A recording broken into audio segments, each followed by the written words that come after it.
So, people, two things I want to talk about. Two things. One, for starters,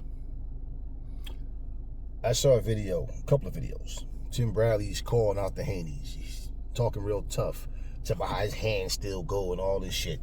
Ain't nobody scared of Devin Haney and Haney this and that. Oh, I gotta see Bill Haney. I'm gonna run into him somewhere. One of the things that makes me laugh about Tim Bradley is that Tim Bradley loves to talk big shit. And he talks like no matter whatever he says, nobody's supposed to feel any different or challenge what he says. The same way he said nobody's scared of Devin Haney. Who the fuck is scared of Tim Bradley? This little short, fat, bald-headed motherfucker. I saw him and Brian Norman Sr. facing off, and they arguing and bullshitting, and I'm like, you know what? I'm going to say this. Tim Bradley seemed like a jealous, bitter, old fucking washed-up fighter who used to be good. I'm never crazy about Tim Bradley, but bottom line, his glory days are gone. And I feel like because this motherfucker went in there, fought, his career ended sooner than he would have liked it to. I feel like Tim Bradley just has jealousy towards these fighters that's out here just making money, a lot more money than he ever did. And probably because these fucking fighters are like, before they even really fight tough challenges, they already doing well financially. And he had to go through, what he went through and never really made that, and never really got his name to be out there. And when I look at him, I'm not justifying his actions, obviously, but what I'm saying is, when I listen to him talk, I'm like, why you always got something to say about black fighters, man? Why are you always finding something to say? But you ignore everything fighters that's not non-black fighters do, but you always got something negative to say about black fighters. And as far as you sit up here talking about your hands still go, you the same fucking one. You're a clout chaser, man. You the same fucking one that sat there and talked about you don't want to do any more damage to your brain than you've already done. That's why you retired. So now all of a sudden, Devin is such pussy that you'll come out of retirement for him, huh? Come on, man. You sound stupid, man. You sound desperate. You sound broke as fuck. Because you're sitting up here putting yourself in a scenario as if you're still fighting, like you're still some active fighter. Like, man, I don't understand you motherfuckers. Your job is supposed to be to commentate. But then you got arrogant people like him that want to come out and say all of this shit that he says about these black fighters. But he says these things like I said, if you never saw Tim fight, you think this motherfucker was Mayweather or something. Like, he talked like he was untouchable in that ring. Like, yo, bro, I don't understand like half of what I hear people say. Like, why they say these things. You going to see Bill Haney, and then what's going to happen? What's going to happen when you see him? You gonna punch him in the face? What's going to happen when you see Devin? What's going to happen? Who the fuck is scared of Tim Bradley? All the shit that he says, ain't nobody scared. I'm like, he made this shit personal. He's just saying a bunch of, this is unprofessional to me. If a motherfucker like Skip Bayless, who never played basketball, never played football, never played any of these sports, never boxed, but he got so much this thing. Stephen A., same way. Any one of these fucking commentators, this is exactly what you fat, pudgy motherfuckers, what I'm talking about. They sit up and they speak so highly opinionated about what a fighter or a player should be doing, and like as if they could at any point in their life do better. And they can't. And as far as what Tim Bradley was, if you anything about Tim Bradley, you ask anybody about him, and you say, what do you remember most about Tim Bradley? I bet you 99.9% of the people would say his 3 fights with Pacquiao. I guarantee you. And I'm talking without having to Google anything, read anything, just off out of here, they'd say his 3 fights with Pacquiao. And how, truthfully, only Tim Bradley fans, biased Tim Bradley fans, only think he won that first fight. Otherwise, they'll tell you, I think he lost all 3 of them fights too. But yeah, his 3 fights with Pacquiao. People who was really watching, they might remember his providing the car fight, and that was the one that made him decide that he wanted to call it quits. Fighting stupidly. Tim wasn't no big power puncher, but he tried to fight like he was. So he didn't fight to the best of his ability as far as using smarts. But as far as what he thought he needed to do, come on, man. Tim Bradley had a lot of flaws in that ring. But he talks. It's the way. It's not that they're doing their job as commentators. It's the way they try to critique everybody like they just ain't shit. If it was me, I'd be doing this. Stop it, man. We saw you fight, Tim. And the same way you critique people, people was critiquing you. You know what the difference is, though? As commentators, as people who have a brand where you're talking about fighters and you're right. When you start putting yourself in the mix and talking like you some tough guy, like you ready to jump in there and fight against Devin, or you'll do this and you'll do all that shit. You're not. First of all, you retired. So I don't understand what you're trying to prove by doing that. And if you're going to make everything personal, this is why people can't stand Stephen A. and Skip Bayless. Because everything come out their mouth, they put themselves in the situation. They act like they got, like they can just go on the court right now. Or they can, or at one point they could go on the court and outplay Michael Jordan or whoever, or anybody. These fucking grown men, Shannon Sharp, he's fucking arguing over these fucking grown-ass men. Arguing over these motherfuckers and always got something to say about what they're not doing and they make excuses. You know, I give you a perfect example. I don't care about the Jordan and LeBron debate. I have never seen any player I felt is better than Jordan. But I'm not trying to argue and debate with you motherfuckers about it. One thing I can say, I watched Jordan. I didn't have to watch a 16-minute historical Bulls mixtape to make my decision. I watched him, and every fucking night, that motherfucker was a beast out there. You never seen Jordan flopping all over the fucking court. So like when y'all talk about LeBron is bigger and taller though, so what? Jordan went in the weight room and started hitting them weights so he could take that physical abuse. That's what the purpose was. Jordan was a fucking beast, man. LeBron, okay, so Jordan was, what, 6'6", 225? LeBron, what, 6'8", 250? And this motherfucker, a fucking point guard, touches arm. Oh, he rolling all over, grabbing his face. I mean, y'all say that's smart basket. No, that's bitch shit. Jordan ain't have to do that. Jordan played 13 seasons, not 20. And LeBron, even in 7 years more than Jordan, still trying to catch so many stats. Which means, just like Kobe, if LeBron and Kobe played longer, he played, what, 16 seasons? So if both of them would have stopped at 13, it took them to go past 13 seasons to try to catch any of Michael Jordan's stats. What does that tell you? Y'all like to say the numbers don't lie, right? Okay, but not only am I looking at the numbers, I'm looking at what Jordan did and who he did it against. So this ain't got anything to do with anything about being I'm nobody's fucking fan. And if I've never told you, I've always liked the Spurs. Am I going to sit here and tell you that the Spurs is the best franchise in basketball history? I don't know. I really don't care. I don't even. Now, if we was talking about this just as a fun factor type of thing, that's all it would be. I don't think anybody beats the Bulls. I don't give a fuck. Both championship eras, both times they 3P, I don't think nobody, not the Spurs, not the nobody. I don't think there's nobody that beat the fucking Bulls. Okay, I can sit here because I like San Antonio. I think the Spurs would. No, I don't think nobody would have beat the Bulls. But bottom line, guys,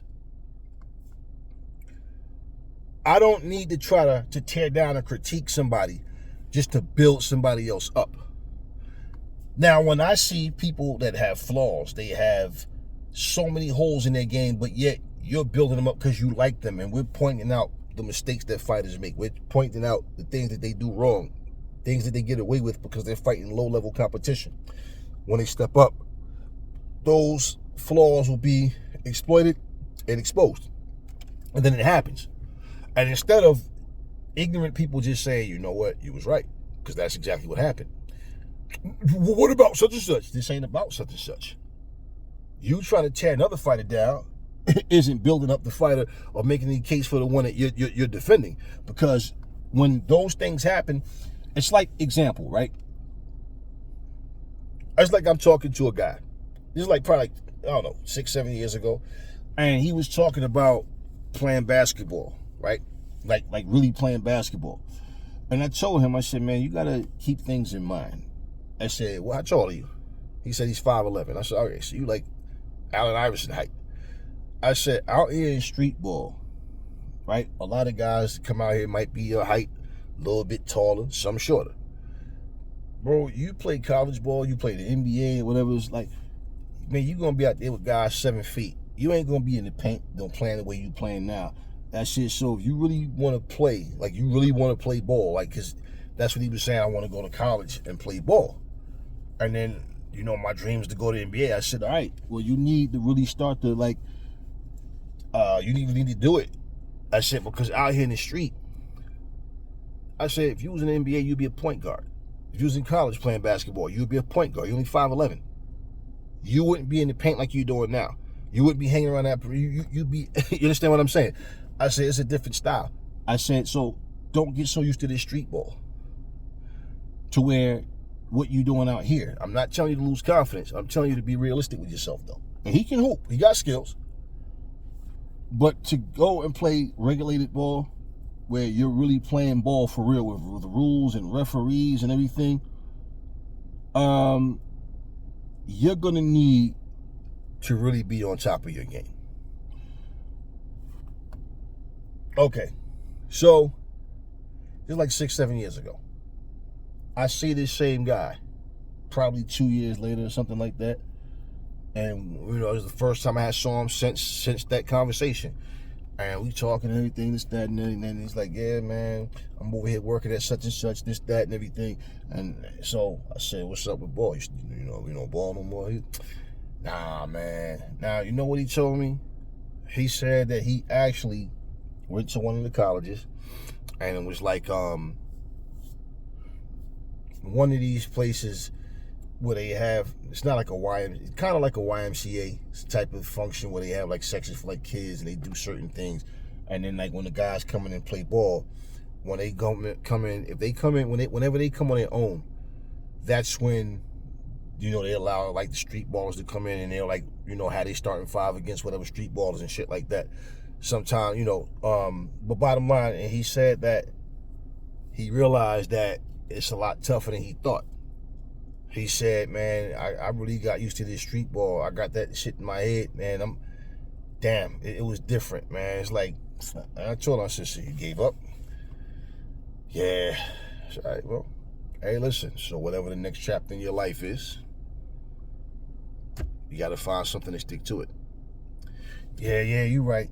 Yeah, you know. And bottom line, he learned that it's not in him. Now, I could sit there and gave him pep talk and try to, but it's not my life, it's his. And it's not my job. And as far as being positive and trying to be influential, okay, in a positive way, yeah, I got nothing against that at all. But this is what I'm saying to you. If he had not went and played with these college guys, people out in the street was telling him, yo, you could be in the NBA, yo, I'm telling you. Yo, he got game. But I got game too. And I also know it's different. And he doesn't play his position the way he's supposed to. Now, in street ball, if you out there on the court, yeah, they're going to go to who some of the tallest guys are. So if you 6'2", 6'3", whatever, and you're playing ball in the paint, yeah, that's because you're taller than guy 5'10", 5'11". He's 5'8", these other, you understand, no real size on him. So yeah, the bigger guys are playing that position, but you got to know how to play. I used to play these scrimmages and shit, had these with these college players and all, whatever. And I was holding my own like a mother. I really can hoop. But what I'm saying is, I know the difference because I've done it. I'm not sitting on the outside looking in going, I could play better than them, or I could hang with them. I've done it, and it's different. It's different. And understand, they're playing organized ball. They know how to run screens and do it. They know, so you got to learn this shit. because you're just playing street ball. Imitating what you see and learning, okay, why they do it and how they, okay, cool. Everybody out there don't get it. They're street ballers. They're not sitting here trying to absorb the knowledge of the game of basketball. Everybody want to be the best player on the team. Everybody want to be, oh, yo, you seen when I jumped up and I did that little spin move and yeah, you know, that's all basically. Everybody want to be a human highlight reel. So, that all being said,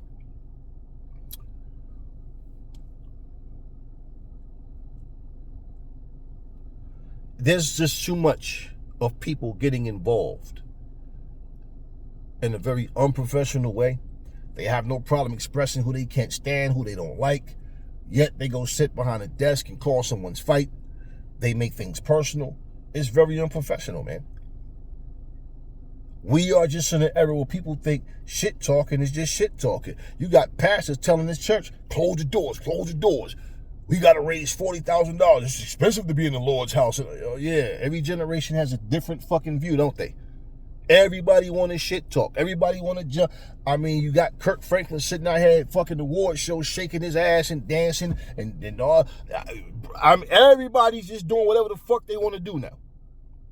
The sport of boxing is no longer pure. It always was tainted and corrupt. Don't get me wrong. When I say pure, what I mean is boxing. The people on the outside looking in knew they're watching artists paint on their canvas in that ring. Now you got YouTubers thinking they just people that never even fucking fought. People that don't even know how to box. People that don't even go to the gym and train. They just be in the house shadow boxing and playing Undisputed and Fight Night Champions, and they think they can fight. And they jump up and run into this fucking league called the Misfits and whatever the fuck, or they get a camera and just be out there street fighting and shit in front of a camera and thinking that they can actually fight against actual real fighters. Remember what I said. The shit that Jake Paul is doing is going to cause people to think boxing, like these dudes are just a bunch of pussies. Because let's just be real. Jake Paul is getting ready to fight Julio Cesar Chavez Jr., who was never shit. He was always lazy. He was just less talented. He was a quitter inside. And that's who he's always been. When's the last time he fought? This is who Jake Paul is fighting. I told y'all Jake Paul talking that shit about he gonna fight Dubois. And I told you he ain't fighting no fucking Daniel Dubois. No, he's not gonna fight nobody that have any life in them. All he does is target old washed up fighters. Whether they was MMA fighters or old boxers, everything that he does. And you all support this shit. You all had Mike Tyson have it. Mike Tyson had y'all believing he still had it. I'm telling y'all, I'm watching Mike's legs. I'm watching him move and training. And I didn't even know about the 8 blood transfusions when I was telling y'all that. And I told you something just, Mike age is definitely done kicked in, man.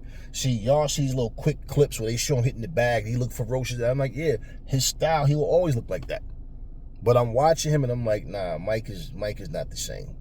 Mike, I said, because I don't give a fuck about Jake Paul, it would be sweet if Mike just land a shot and get him out of there. I said, but unless Mike can just land that shot, Mike is done. He's cooked. Y'all coming on in the comment section, yo, but I think Mike, and Mike that. Okay, if you're speaking, saying these things because you want him to win, okay, I get it. If you're saying it because, hey, I just don't like Jake Paul, whatever. Bottom line, I'm telling you, based on looking at 2 fighters, Mike is cooked. Was I wrong? Okay. And Jake Paul knows. Even if y'all want to see him lose, as long as you guys are tuning in, that's all he cares about.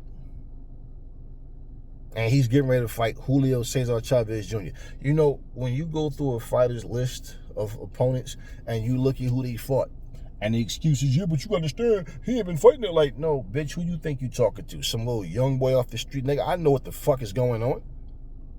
And he has made it cool for people to think they can just get up off the couch and jump in the ring and fight. And y'all support that garbage that he does. It's trash. It's pure trash. And as long as money's big, money's involved, that's all people care about. And when I see that type of shit going on, and I hear people like Tim Bradley calling him a genius, and you sit here and praise this fucking motherfucker like what y'all don't understand.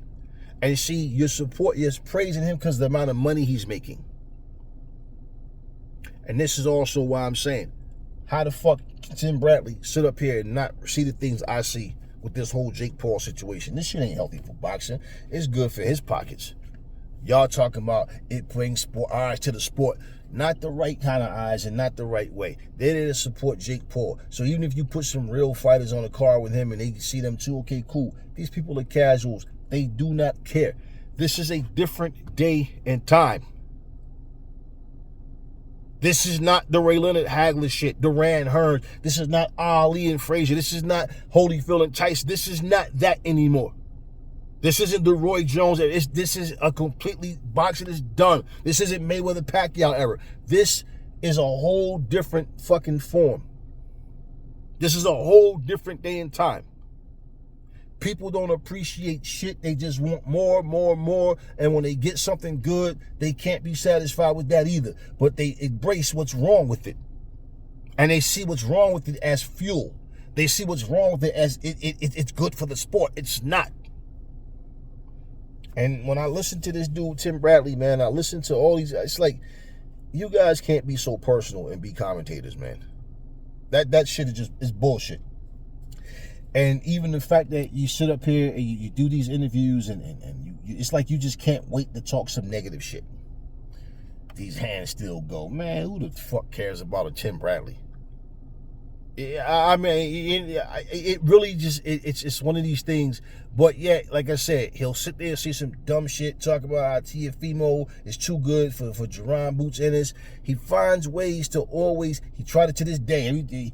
He want to make people think Floyd ducked him or something. No, you pulled out the fight with Floyd because you felt like you wanted more money. But yet, yeah, you felt you deserved more money. Then but they didn't do this, they didn't. Nah, but you quick to criticize another fighter for doing the same shit you did. And the first thing that you say, I was in there with Pacquiao, and you got your ass whooped. You shouldn't even had as tough a time with Provodnikov as you did. If you was a smart fighter, you would have outboxed him, and you would have basically made him look stupid because Provodnikov was, wasn't nothing special about no fucking Provodnikov. Y'all get so turned on by these dumb fighters that just come forward with no fucking real smarts, blocking fucking punches with their face and their fucking heads. What's so skillful about that?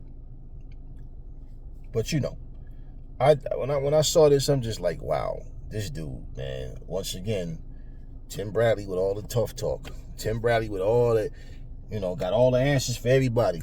Right. Okay. Last thing I want to talk about in this video is Turki Alalshikh. And Turki Alalshikh he put a tweet out. I don't feel like posting that shit. I have it. Well, he basically said we cannot have any more of these Tom and Jerry type of fights and fighters running and being chased all over the ring. Let me explain something to you about Turki Alalshikh, though. Okay? I don't give a fuck what Turki Alalshikh says. He's not a fighter. He don't fucking know what it takes to be a fighter. Turki Alalshikh, first off, he's a dictator. Now, I do agree with racist Teofimo for saying that, because he is. Fuck Teofimo. But yeah, I agree. I told y'all that before Teofimo told you. He's a dictator. Anytime a motherfucker is walking around, walking up to the fighters, telling them what to do, and they're behind on the official scorecards, and I need you to, in Turkey's mind, you're fighting for him. No, you're entertaining him. You're a bunch of court jesters in there trying to entertain the king. I don't respect that shit. He's a dictator. Now, yeah, he got the money to put some of the best fights on, but here's the problem. See, it's because of that. He feels like he can do what he wants. Now imagine somebody, you going through tough times, right? Somebody let you stay in their house. You and your wife is like, all right, I get it, man. Y'all struggling and all right, shit happens. Hey, man, just come in my house, man. Get back on your feet. It's all good. Now all of a sudden, your fucking wife, is in a bed, is in a room naked, just out there, come out the shower naked, rather, and he in there standing watching your wife, and he like, hey, this is my house. If you don't like it, get out. This is my house. I do what I want in my house. Is he not trying to be a dictator as well as a perv? But bottom line, that's what Turkey's doing. I'm the one putting up the money. I'm making these events happen. I'm walking around, come on, I need you to do punches, come on, hey, you're down the official scorecards, come on, I need you to win these. You motherfuckers had a problem when Floyd Mayweather is yelling up to the ring, trying to instruct Tank Davis on what to do. Because guess what? Floyd, although Calvin Ford was the one in the corner, fucking Floyd there giving him the pep talk he needs. Then all of a sudden when Floyd starts talking, notice how Tank gets pepped up all of a sudden and goes out and perform better the next round? Turkey ain't no trainer. He ain't in the fucking ring. This motherfucker just out here being a dictator. That's what Turkey's doing. Now, for you to sit here and tell somebody how to fight and how not to fight is bullshit. You're going to fuck around and you're going to put nothing but a bunch of one-dimensional guys on your card. And people going to ooh and ah for a little bit. But watch what's going to happen. It's going to get stale because there's no real technical fighters there. There's no real skill involved. Where you got two guys that just want to bang, and that's it. And at some point, it's going to be a thing of boxing just look like a bunch of street fighters with gloves on. Would it be fair to penalize Sugar Ray Leonard for not standing toe-to-toe with Marvin Hagler? Would it be fair to penalize Muhammad Ali because Muhammad Ali danced and moved? Sugar Ray Robinson, Sugar Ray Leonard, huh? Would it be fair to penalize Pernell Whitaker because he didn't just stand in front of you all the time? He moved and you know. So what do you consider boxing? Now, as far as him referencing the guy, Skull, that just fought Canelo, and referencing Ramirez and, Devin Haney for, who gives a fuck, man? Who gives a fuck? You got Raleigh versus Ryan. You got guys standing right in front of each other, right? And although they're standing right in front of each other, there wasn't a lot of punches being thrown. If a guy is standing there getting his ass whooped, would you not start telling that fighter, hey, move, man, stop standing there, move? So what's going to happen now? Trainers are going to have to train their fighters different to be on a fucking Turki Alalshikh card? Nah, you're doing too much, man. You need to sit your ass down and be a host and stop fucking being a dictator and trying to fucking tell everybody, how the fuck they should and shouldn't fight. You don't want fighters that dance and move and use their legs. Then you go ahead and shoot down what you started. Because I guarantee you, all this bullshit about a no running rule. How the fuck do you even implement a no running rule? Running and boxing are two different things. Now, if we would go and look at back in the day, there was times where fighters had the whole fight won and they would get in there and just play it safe for the last couple of rounds. Just stay safe, stay away. And they already had the fight won. Now, I'm saying the truth of the matter is no matter how much you might not like that, it's the opponent's fucking job to shut that down. These fighters don't know how to cut the fucking ring off. And I tell you what, if you watch fights and you see the guy that's on the front foot, he's hunting. But then notice when the guy that's on the back foot finally settles and stops, the guy on the front foot doesn't let his hands go because he's worried about what's going to come back at him. So what's the penalty for a guy? Okay, now I got you still, and I'm not letting my hands go. What kind of, like I said, if you want to make a rule that says a non-engagement rule, which you still, bottom line, Turkey just need to sit the fuck down. He's going to fuck boxing up, man. Because there's so many things that if you want to make a change for the better that we can work on, which I told you, several videos ago. But in terms of this no running shit, you calling it running, but at the same time, once again, you've never been in the fucking ring. You're not a fucking fighter. You don't know what the fuck you're talking about. And for any trainer, for any fighter that's working on skills, working on different things, now we're just going to have a bunch of one-dimensional guys just stand there and just bang because Turki Alalshikh don't want to see us moving. This is why I say, man, somebody asked me a long time ago when this guy first got started with the pay-per-views, do I think he was going to change boxing? And like I said, I think there's a lane for him and what he's doing, and that people will watch what he's doing. I said, but as far as boxing as a whole, I don't know. And then in the long run, you always got to see how things are going to go and what changes are going to come about. Yeah, I said that. And this is what I'm telling you. You don't know what type of things are going to happen. Him wanting to start this league with Dana White and all this, and it's like, I didn't like what I heard. And listening to him say this right here, if he had his own league, this would be the type of shit he's trying to implement. If you watch bare knuckle fighting, what do people say? These dudes don't have no skills, man. They just stand there and just wing punches, the sloppy, wild fighting. The problem with bare knuckle fighting is they don't have any bare knuckle fighters that stand out as stars from bare knuckle fighting. It's always somebody that used to be in MMA, did some other sport, and their name comes from that. But as far as bare knuckle fighting, people look at it almost like it's a retired home. It's like a retirement home for fighters. Okay, I'm no longer effective in MMA. I'm no longer good at boxing. Let me go and do this bare knuckle shit. That's how they see it. Now, as a boxer, okay, it's unfair for you to be limited to have to, expected to stand and fight more than what you normally, in a way where you're going to be putting yourself in harm's way because you got a guy that don't know how to cut off a ring. And that's what you're basically saying. Okay, since you don't know how to cut the ring off, let me stand here and give you the best chance you have at winning and trying to fight your fight. So when Sugar Ray Leonard fought Duran the first time, imagine if he would have fought him the same way in the rematch. What's the purpose of the rematch? Why? Ray Leonard limited himself to fighting on the front foot and just standing trying to beat Duran in his own game, and realized, nah, that's not what I needed to do. I need to just stick to being Ray Leonard and do what made me Ray Leonard. That's boxing, being smart, hit and not be hit. That's the game. You standing here just swinging a bunch of shots. Like I said, y'all want that Mickey Ward or Toro Gotti bullshit. That's what y'all want, and I call it bullshit. Yeah, bullshit. Why? Because as entertaining as the fights may have been, just in the sense of two guys and they're just banging each other, someone who knows how to box and understand what they were doing wrong and understand that what they're not capable of doing, not having good defense, not being able to know how to box it. Why didn't Arturo Gatti look good against Floyd? Why didn't he look good against Oscar? Why? Why did that style work with Mickey Ward? Chemistry-wise, stylistically, those two guys could put on a war.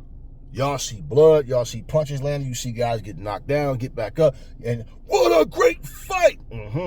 Now, can they box? No. See, that's the difference. Arturo Gatti was the better boxer between the two, but look at how stupidly he fought Mickey Ward. Because even though he was the better boxer between the two, skill-wise, in terms of his talent, being able to implement what he needed to do to weather the storm, get hit and not get hit, he couldn't do it. He couldn't do it.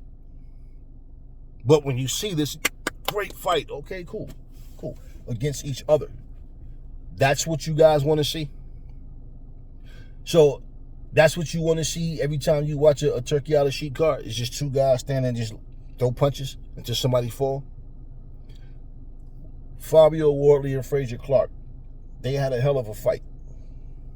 Okay? Had a hell of a fight.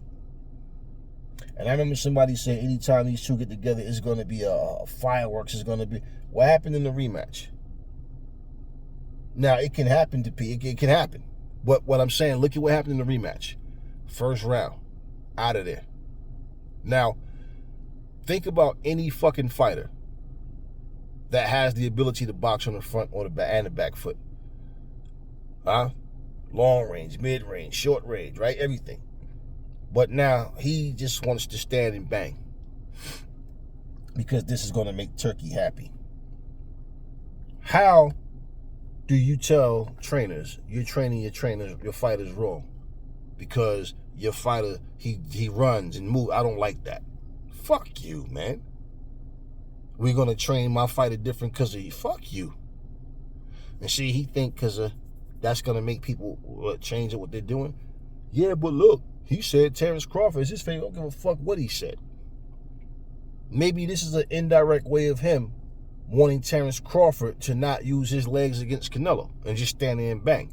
And I told you, both of these dudes, they don't look, both of these guys are not the same fighters. I can see that shit in Crawford and I can see it in Canelo. And all that pound for pound bullshit, I don't care about none of that shit.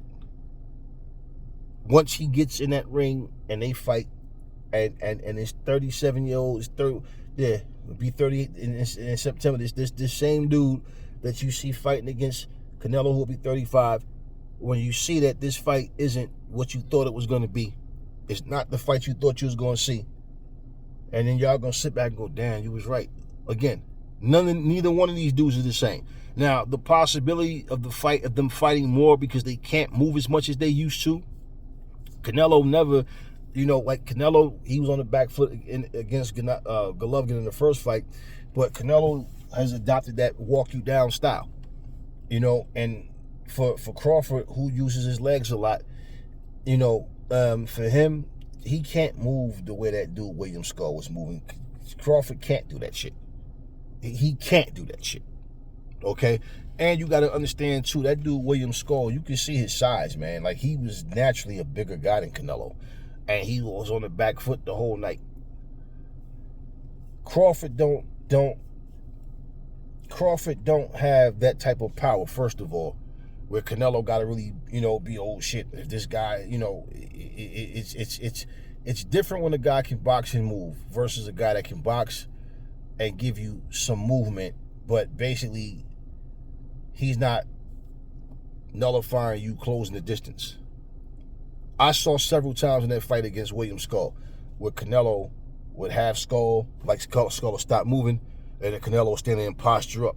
Why didn't he jump on him and let his hands go, like Turki is saying he want to see? Because the movement, he was worried about what's coming in. He might throw something I don't see. So you're worried about the guy moving, but the guy trying to cut the ring off doesn't cut the ring off, and then when he does stop moving, he's not throwing punches. So are you going to penalize them for that? We talked about this before, and this is a bullshit, like, stupid fucking rule. And this guy talking about he can't have that on Riyadh season and this and this and that. Well, then you're gonna have nothing but a bunch of guys standing in front of each other, and if that's all y'all want to see, it's just some guys who fight stupidly and go in there and get knocked out, and y'all in there, woo, woo, woo, he knocked him out. Right. This is what boxing is gonna be reduced to. That now imagine in basketball them saying, hey man, they blow the whistle. What's wrong? What? Penalized. We got to penalize. We got to penalize you guys. All this passing and ball movement. No, man. We gotta cut this Tom and Jerry shit out. You guys, when you run across that fucking half court mark, you got to pass it to the open man and shoot, or you got to find a way to get to the hole. All this passing, behind the back and constant ball movement, setting up for the open shot. Imagine that. Yeah, imagine that. Hey, we got to penalize you. No more such thing as a three-point shot. Because, man, you guys are running over before a guy can come and defend you, and you're shooting the ball up. You got to fucking take the ball to the hole. Why would you put restrictions on the game like that? Because that's all you're doing in boxing. So Turki is using his little fucking power the wrong way. And bottom line, boxing right now, I don't give a fuck what cards he's putting together. I'm just not, like, my boxing is boxing. It's just, I've gotten to the point where when something becomes stale, when something gets to the point where you see that the authenticity isn't there anymore, you just see that everything is all about money, from these greedy promoters to the fighters. Everybody want to be celebrities. Everybody want to be a big shot. It just, to me, it's like I get away from it, and certain fighters I'll watch when I feel like it. I'm not compelled to watch anybody. Okay, but this is really distasteful. You're taking an art away from an artist. Hey man, just paint this one thing all the time. I don't want you painting all these different things, this variety. Nah, I want it just basic, straight up one thing all the time. Turki's full of shit. Y'all can sit up here and glaze them all you want, but these people are dictators. And these people just have this mindset of whatever their little vision is. They don't think that they can be wrong about it. You think you're cleaning up the sport? No, that's not the way to clean up the sport. We talked about this before. What you need to do is stay the fuck out of these fighters' fucking styles and how they train in their camps and understand what your role is. This is bullshit, man. No running rule. No more Tom and Jerry running around. Like, well, I tell you what, if that's what you call boxing, if that's what you think boxing is, just someone running, you know, there's different styles that people use where they don't necessarily just stand there and bang and engage every second of the fight, okay? You call it running, like Pernell would move, slip, slide, up and down, move back, step around you. You call that running? His style was different from Ray Robinson and Muhammad Ali's and Roy Jones. But no, he didn't fight like a Mike Tyson. He didn't fight like a Marciano or Julio Cesar Chavez. But look at what he did to Chavez, and they called that bullshit a draw. But look at what he did to him when they fought, after everybody said he was going to knock him out. Now imagine Pernell just standing there like, nah, I'm just going to catch and shoot and just be repetitive and predictable. That's what I'm going to do. Why would you give your opponent a better chance of winning? I want to give you a chance to marshal your efforts against me because I want to please Turki Alalshikh. Man, fuck out of here with that goofy shit. Fuck Turki Alalshikh, man. I don't understand you guys. I really don't understand you guys. I just don't. You know, when you applaud this kind of stuff, you know, I'm just saying. Imagine being married to a woman and she like, baby, all I want is missionary. No doggy, no slapping his ass, no, you know, none of that. No sitting on your face, no, don't pick me up in the air, no different positions, no leg up, and none of that. Just spice shit up. Damn, it's just missionary with the lights off. I can't even see you. You're covering your face with the pillow, all this. Man, imagine that. Who the fuck wants to deal with that shit? Huh? Who the fuck wants to deal with that? Nah, man, you're gonna limit the creativity. You're gonna limit, you know, man. It's an art to this shit, man. It's an art to it. And Turki Alalshikh don't seem to understand that.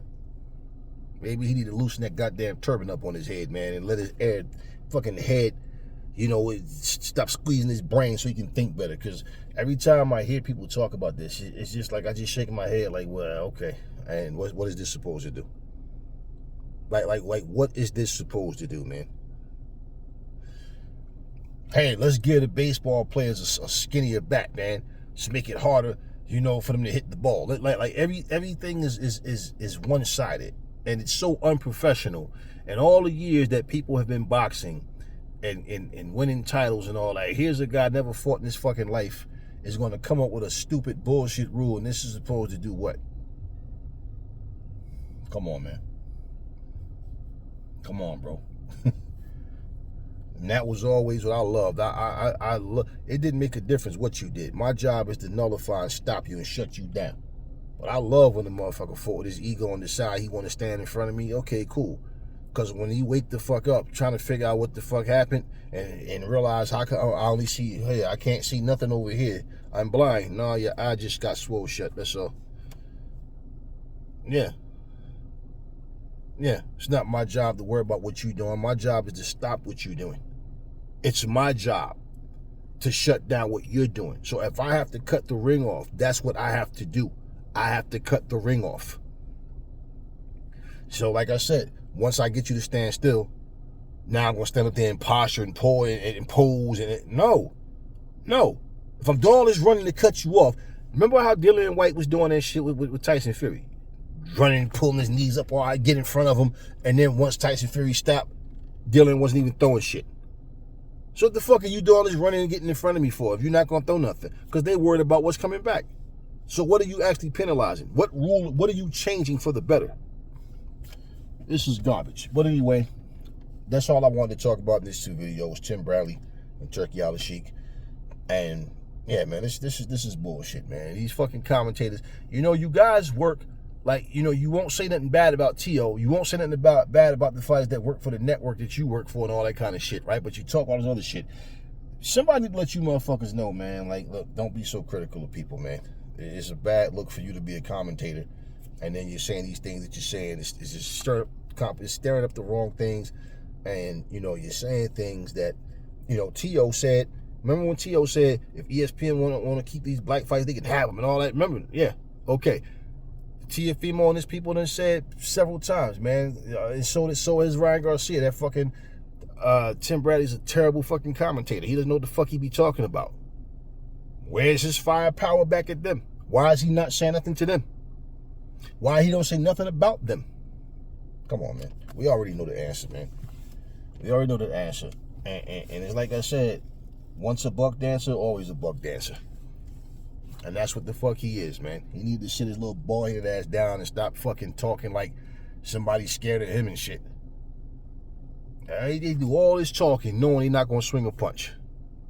Just talking because the camera's on, making them stupid faces and like you some tough dude or something, man. You, bro, come on, man. Stop. Stop. Tim and Turkey. 2 turkeys. Anyway, talk to me in the comment section, y'all. Never fall in love with lies. Remember, the truth brings hate out of people, and I will catch y'all on the next video.